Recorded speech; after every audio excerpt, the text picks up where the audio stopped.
morning sa lahat.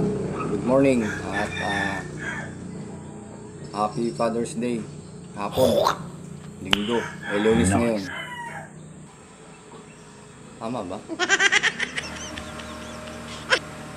Ang ano ko ngayon ay nagpapasalamat sa mga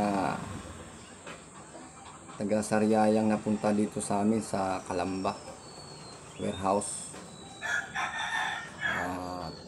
Ako'y nalulungkot at tapos na yung kanilang pagtitraining. So nais ko silang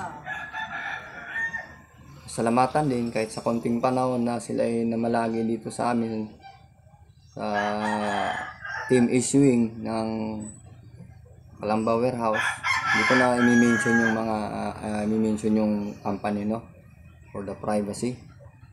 Saka ako ma-restrict. So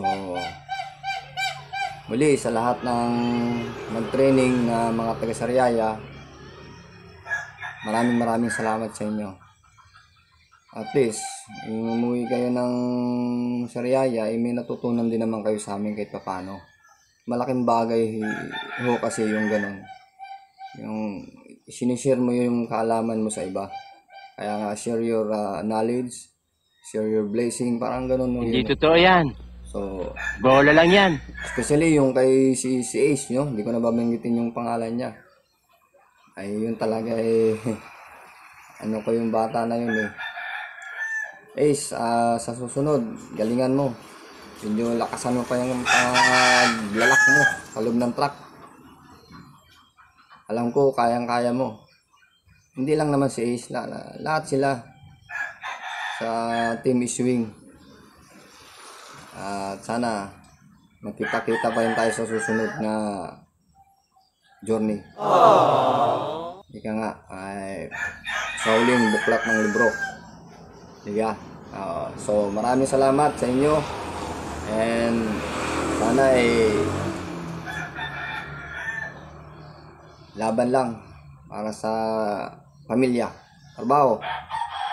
Yan naman ang ating tungkulin. Kaya tayo nagtrabaho para sa pamilya. So shout out sa inyong lahat. Hindi lang sa team issuing pati sa courier, yung mga taga-Sariaya na mga taga-courier din. Shout out sa inyo. Lalo na yung kaninang madaling araw umuwi, alas 4 yata yun, alas 3 umuwi na siya, nagpaalam, nakamotor lang, nakapuntang Sariaya. Ingat sa yung pagmumotor. God bless you all. Yun lang po at maraming salamat. Ingat lahat.